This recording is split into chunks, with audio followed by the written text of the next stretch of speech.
What? It's that moment that you've all been waiting for. Yes. It's Friday afternoon. I have to stand. I feel too short. Do you? Oh, look at it. I don't know. I'm not short. I'm 5'7". It's true. I'm 6'1", 6'2" with these boots on. Anyway, it's Friday. Gray out. I think it's going to snow. Mm-hmm. Is it going to snow? Yes. What does that mean for the deck tomorrow? There is no deck tomorrow. No deck tomorrow. We'll have a deck in the spring. No, damn it. Colorado is cold in this part of the fall, but then most of the Christmases I remember were actually sunny and like 40 to 50 degrees Fahrenheit. And so that's coming soon. My mother just yelled at me that my hair's too flat, so I'm thinking about my hair. She didn't yell at me about my hair. She didn't see you. That's true, but she heard me. Yes. Anyway. Anyway. So what's going on? Exhausted. Yeah. We went to the gym and I have a new workout routine. What are the animal push-ups? No, he didn't. My trainer, hello Daniel, if you're watching this. He had me do these lots of new things because I said I was bored of what he had me doing. That was weird. I was stretching. I'm stretching. Oh, okay. And I'm exhausted from that. But there's this thing they had me go on called a skill mill, and I thought I was going to die. It looks like a running treadmill, except it's curved like this. And you have to use your own force to get it going.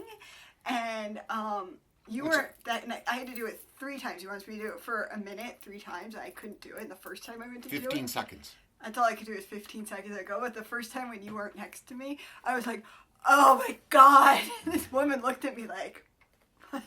Anyway, so it's been an interesting day. I didn't get to tell the story. Oh, I'm sorry. Tell the story. I was revving up to it. Anyway, so then we're done. I go in the locker room and I weigh myself and I lost 6 pounds. And I was like, crap, I don't want to lose any weight. I know that's a problem. People wish they had, but whatever. And he goes to the store afterwards and comes home with... donuts. Because he wants to solve the problem. Always want to solve the problem. Okay. And she has a weak spot, and I tend to demonstrate affection through food. Okay. So, here we go. Hang on 1 second. Okay. Question time. Where's notes? There's notes. Okay, here we go.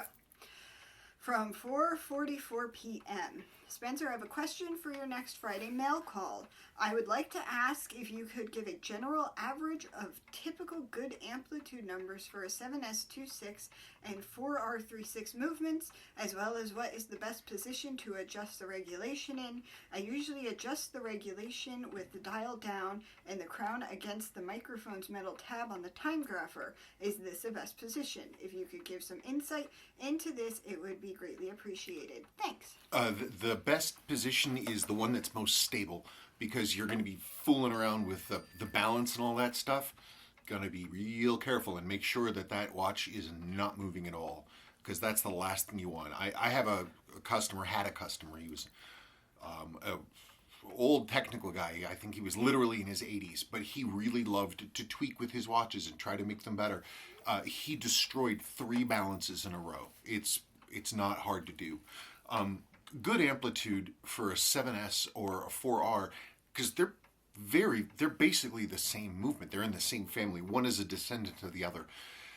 From Seiko, brand new, boy, if we're getting like in the 250s, 260s, gosh, that's pretty good.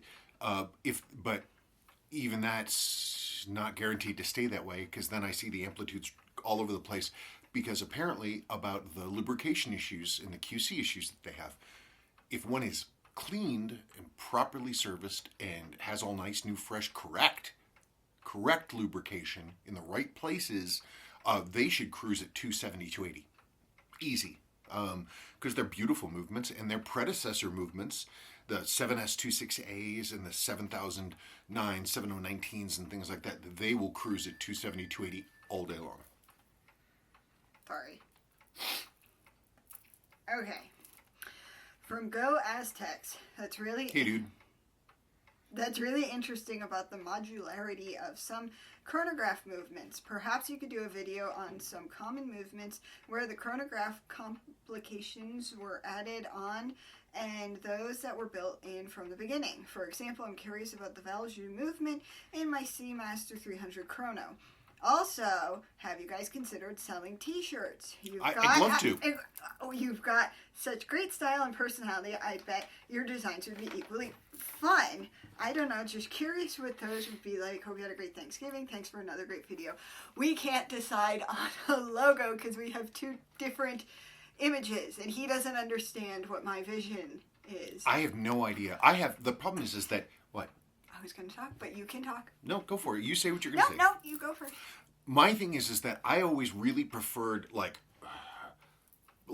really early, like in mid-early 20th century logo types. Imagine like the early VW logo, or the early Mercedes logo, or the early BMW logo, or early Jaguar logo, those kind of things. Very, very simple, very clean, basically stuff that works very well with single color printing. Very strong, clean, simple graphic design. That's what I keep imagining. But unfortunately, I'm sure there's more out there than what I'm thinking of. Well, so you don't understand what I'm talking about. I don't understand anything. I don't. That's one of the joys about being married, is you don't have to understand things anymore. You just, all that stuff is dealt with by somebody else, and you just move on in life, and it's great. Can I talk now? Sure. Okay. Anyway, so I said, because as I've said before, I really like the show Mad Men, and I like that style and stuff, but I'm not talking about the advertisements. Okay, so think of Don Draper's office. Think of the furniture and how simple it is, and the lines and something like that. That's why on the website where I have it say Klein Vintage Watch, it's just a very simple black font, because I just like the simple lines. Well, simplicity and cleanliness are very, very important in graphic design. Coincidentally, Volkswagen's advertisement stuff in the 50s and 60s was award-winning, and it was super clean. Pretty amazing stuff. If ever you're bored, look up Volkswagen's advertising campaigns in the 50s and 60s, post-war, when they started getting really big. I mean, there were a lot of 50s logos that were really clean. Think about the Fender logo. It's just, it uses that brush italic stroke, and it just says Fender. And whenever I see that F, I always think of Fender. I always do, even because they use the same font on this line of Mexican spices at the supermarket called Fernando's or something, but it's the same font. Okay. It's called brush script. And I was like, and every time I look at the F, I think Fender. And so it's he goes grocery shopping. I don't. I hate it. So, I mean, it's just got to be clean. We had considered having a contest for designing things for us. We'd love to have t-shirts. I would love to have t-shirts if we could get a good design that we thought was really cool. I've talked about this before, and we had a few people talk to us, but they really wanted to like upsell us and do all this stuff and create a website and all this crap. I have a website I worked so hard on. I know, and you did a good job. But it's just, we just want something simple. Also something else that I appreciate, obviously, professionals and whatever, but I know there are also a lot of people that tinker around with design and stuff. So it'd be nice to give someone an opening. Right, so I was like, oh, we should have a contest where we make a watch, and then whoever wins for the logo thing, they get some kind of watch that I restore. That restore or mod or something, I don't know, and we just haven't gotten around to it. Yeah, I know. I've been considering it. So that's an idea. If you have an idea, if you're a designer and you want to maybe talk to me about that, please let me know. We'd love to work in trade, and as a contest, I think that'd be really great. And so, yes. Then there was this part. The first part. Oh, the modularity? The problem is I don't have one of those module type movements here. All the chronograph movements I have are purpose-built chronographs. They were made to be chronographs from the beginning. So there's no really even like the Valjoux, I have a number of Valjoux movements, 7750, 7734, 7733, but they're all the same thing. And some of them have more things, like the 7750 has the automatic winding, which the 7733 and 3334 don't have. But that's not really modularity. They just added on a winding bridge, and the rest of it is more or less the same. I mean, you're taking and you're adding different components using existing pieces that don't change. For modularity, I'd have to get one of those, like the Speedmaster reduced ones, I think, are the ones that have a module on the front. One of the new Seiko chronograph movements are also the same thing. It's a 6R movement, I believe. But again, with a chronograph module on the front. But I've never seen one personally. But on to the next thing. From Steve C. Hi, Spencer. Love these Friday mail calls. They're fun to watch, and I always learn something. You've opened a lot of watches, so for the quartz models, I'm asking if you've noticed which brands of batteries are more or less likely to leak. Thanks, Steve C. I only use Energizer. I really like Energizer. You want to make sure you're using silver oxide. When I've seen leaks, it's like Varta. Some of the German brands will leak like crazy. When I see it's always some weird off-brand that leaks. I can't ever remember seeing an Energizer leak. Never. Ditto for Duracell. They're both great batteries. I've never seen either one leak. Even the old original Seiko batteries didn't leak that I've ever seen. I don't know. Basically, I can't say what to avoid, but I can say just stick with Energizer or Duracell. From Jeffrey Tan. Hey, Spencer. Surely Seiko would release a 50th anniversary Pogue next year, especially with Zenith, or is it Zenith? I don't know. Is it Zenith or Zenith? Zenith was a TV. I don't know. TV company. Yep. Mom and Dad had a Zenith. It seriously didn't. It had a really early remote with buttons that would hit a metal rod that would make a certain tone. It'd go boom, and the dial would go clunk. Probably because it's Zenith. It's probably Zenith. Whatever. Okay, and Tag Heuer probably getting in on the action. Maybe. I don't know. The problem is that Seiko doesn't seem to understand their own design heritage, and their number one, it seems like their mission statement is do what we did before, but wrong. I don't know, everything they have is sort of this blurred version of something, and it's not quite correct. It would be great if they came out with, if they came out with a 1-to-1 reissue of the 6139, like literally 1-to-1, and they did it correctly, and they did it at a price point that was affordable. That's the other kicker. The affordable price point. What's the point in having a limited edition $3,000 or $4,000 or $5,000 watch? They weren't that much money back then. I mean, even the most expensive ones back in the day were the equivalent of like a standard price point today, like $300 or $400, $300 or $500. If you're going to have a nice watch, don't try to sell it for like $2,500. As much as Seiko wants to be Omega, I don't think they can justify it. And they started as an everyman watch, and they're trying to move away from that, and I don't get it. Okay. But they're not talking to me. They don't ask me questions about this. So I'm just shouting into the void. No one at Seiko cares what I think. It's because you're a judgy Judy. I think sometimes, I not fantasize, but I'm like, boy, if they ever got me in there and they said, okay, tell us what you think. And I'd just have to sit there for a second and just marshal my thoughts.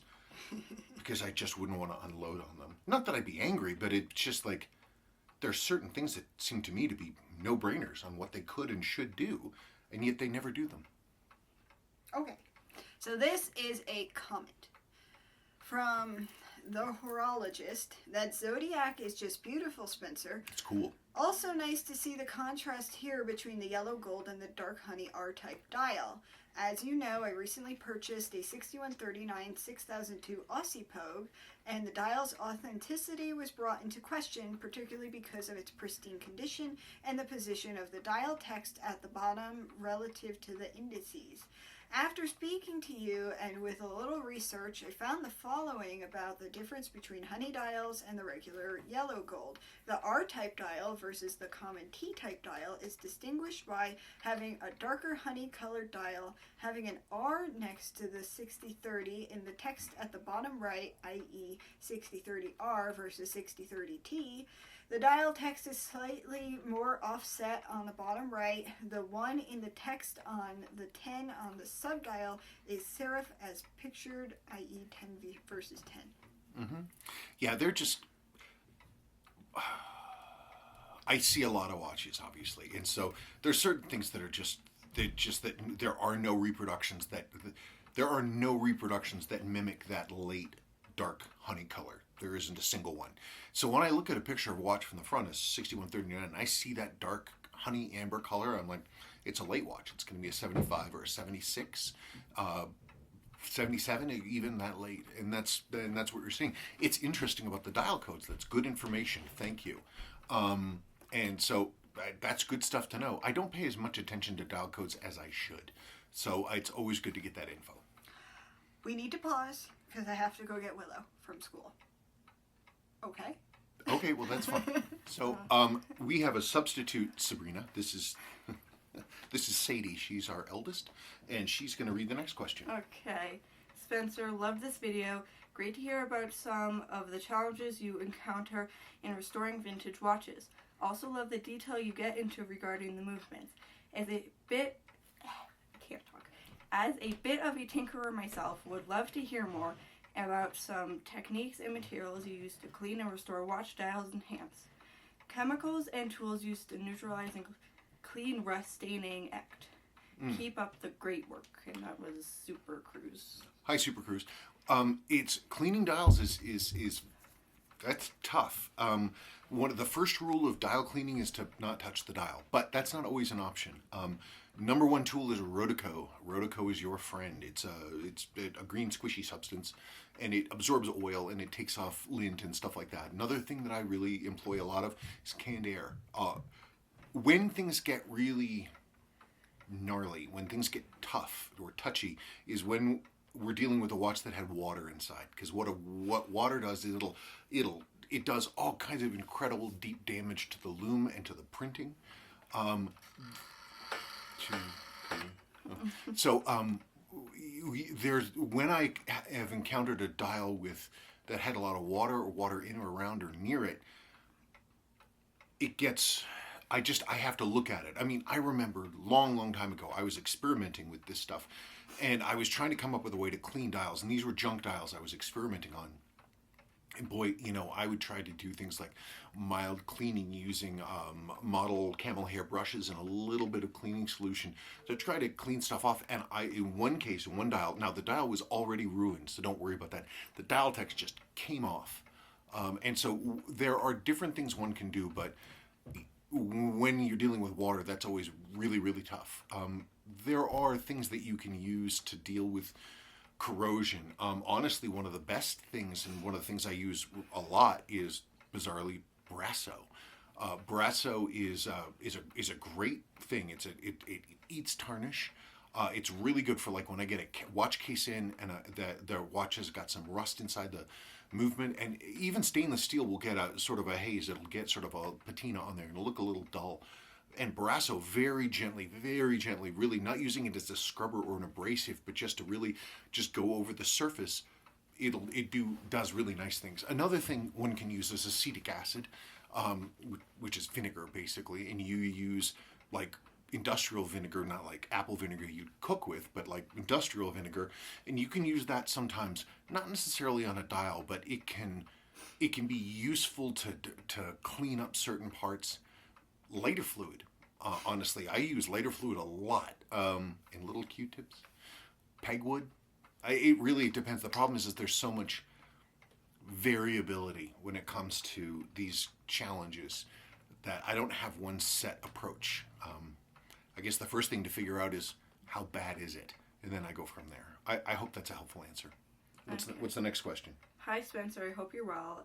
I seem to notice when looking at photos in auction listings that Danny 51XS and 52XS movements rotors seem to suffer more from discoloration, corrosion wear than Suwa movements ones. Mm-hmm. Do you also find that to be the cause in your experience, and if so, why?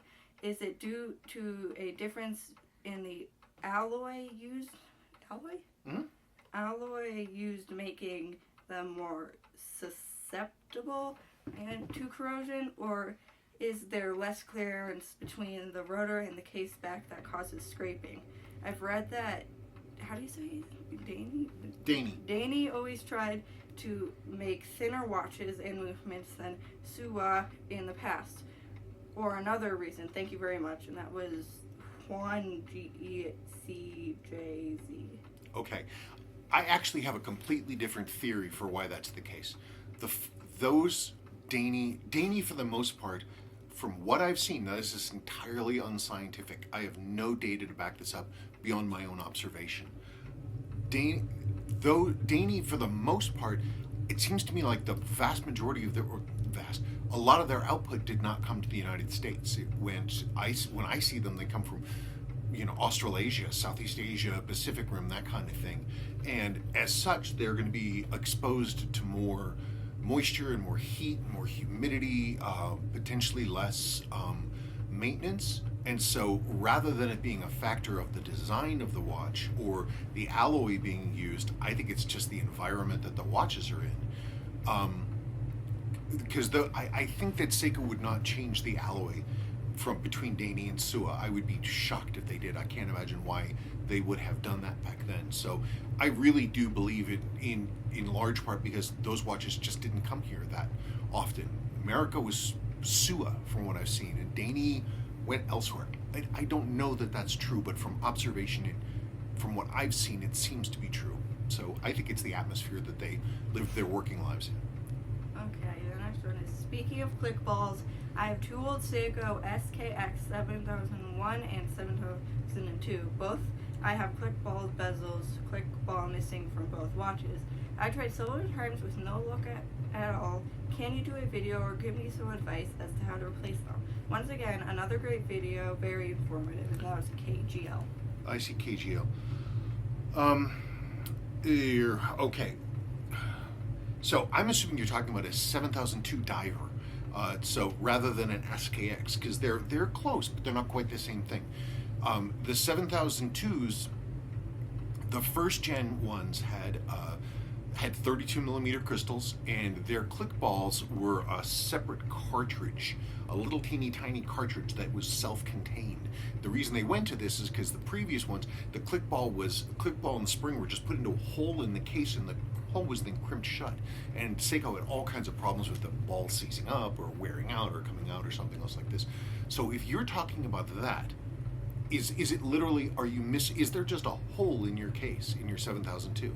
If there is, if that's what you're talking about, if the cartridge is just gone, if you write Adrian Selleck of Vintage Time Australia, he has a line on those replacement cartridges, new old stock. And so he's Adrian at vintagetimeaustralia.com.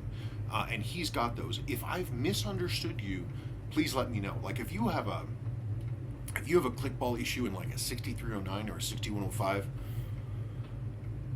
oh well, especially in the 6105, geez, there's kind of nothing you can really do. I have a beautiful 6309 case, beautiful case from 1977, and somebody had a click ball problem with it. How they addressed it, they drilled a giant honking hole up from the back to try to get it out, and even there they failed. They ruined the case, which is heartbreaking. But in any case, let me know if I actually answered your question. Is there anything else? Yeah, there's one more. One more. Okay, so the last one is, have you tried Rit dye to make faded rings yellow again? That's Zundog 31.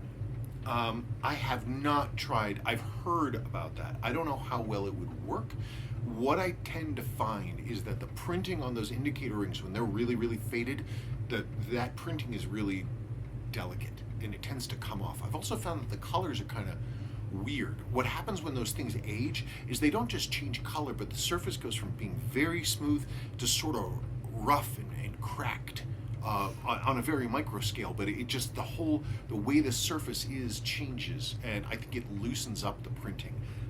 I haven't fiddled with it. It would be great if there was what would be ideal rather than Rit dye is if there was a semi-translucent like hobby spray, like really, really, really fine, that would sink in and would find some way to restore the original color by bringing it up or something. I don't know. I can imagine the idea in my head, but I don't know of a product that would work. Right now, I just deal. My hope is actually probably that somebody's going to finally, in this world made of companies that can make anything, someone's just going to make new ones. There you go. Do we have any more questions? Okay. Well, that's really it for our Friday Fun video. I know that Sabrina's off getting Willow, but this is Sadie, and she says hi. And how was school? It was good. Why? What happened today? What? Did anything happen today?